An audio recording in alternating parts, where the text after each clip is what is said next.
आखिर कैसे एक ट्रेन समा गई समुद्र में? आखिर क्या है धनुषकोडी का रहस्य? कैसे देखते ही देखते खत्म हो गई 105 जिंदगियां? जरा सोचिए कि आप समुद्र के बीच बने एक पुल पर सफर कर रहे हों। वो पुल जो किसी नाव के आने पर खुल जाता है और उसके जाने के बाद वापस पहले जैसा हो जाता है। ये पुल इसलिए और भी ज्यादा खास है क्योंकि ये 100 साल पहले बना था। 1988 तक ये ब्रिज एकमात्र तरीका था रामेश्वरम को अन्य जगहों से जोड़ने का। अब आप भी सोच रहे होंगे कि हम किस जगह की बात कर रहे हैं, तो आपको बता दूं कि ये बात हो रही है भारत के सबसे अनोखे रेल रूट में से एक Rameswaram Pamban bridge rail route की, जिसकी कहानी आपने शायद ही सुनी होगी।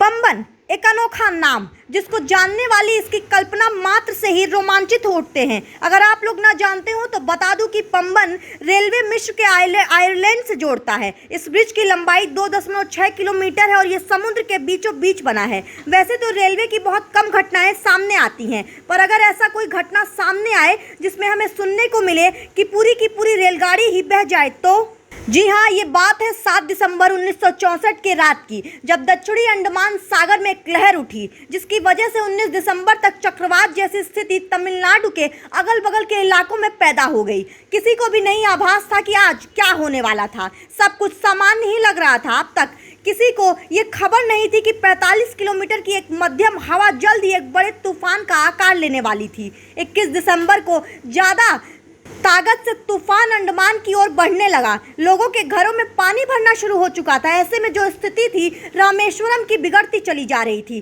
ट्रेन नंबर 653 जो कि एक पैसेंजर थी, वो मंडपन से धनुषकोडी की तरफ बढ़ रही थी। बताया जाता है कि मौसम के खराब होने के कारण हमारे जो लोगों के पायलट थे उन्होंने ट्रेन को आउटर पर ही रोक दिया। अब काफ़ी समय तक उन्हें सिग्नल का कोई रिस्पॉन्स नहीं मिला, तो उन्होंने हिम्मत जुटाकर सिटी से आगे बढ़ते हुए ट्रेन को आगे बढ़ा दिया और धनुषकोडी में खड़ा एक स्टीमर इंतजार कर रहा था कि यात्री यहां पहुंचेंगे और वो उन्हें लेकर श्रीलंका की तरफ बढ़ जाएगा। जब ट्रेन पाम्बन के खूबसूरत ब्रिज पर थी तभी ट्रेन में एक ऐसी लहर टकराई जो पूरी ट्रेन को अपने साथ बहा ले गई। लगभग 110 यात्री, 5 रेलवे कर्मचारी इस तूफान में समा गए जो आज तक किसी को ना मिले। यहाँ तक कि पाम्बन का जो मजबूत रेलवे ब्रिज है वो भी देखते ही देखते तहस नहस हो चुका था। धनुषकोडी तो मानने की कभी इतिहास में था ही नहीं, इस तरह तो टूट चुका था। तूफान खत्म होने के बाद जब ट्रेन की खोजबीन की गई तो पुर्जा तक नहीं मिला।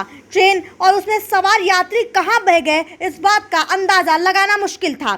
फिलहाल इसके बाद से आज तक कोई तूफान यहाँ तक इस लहर तक नहीं आई। अब जीवन सामान्य तरीके से चल रहा है, लेकिन ये घटना इतिहास के पन्नों में जरूर दर्ज हो गई।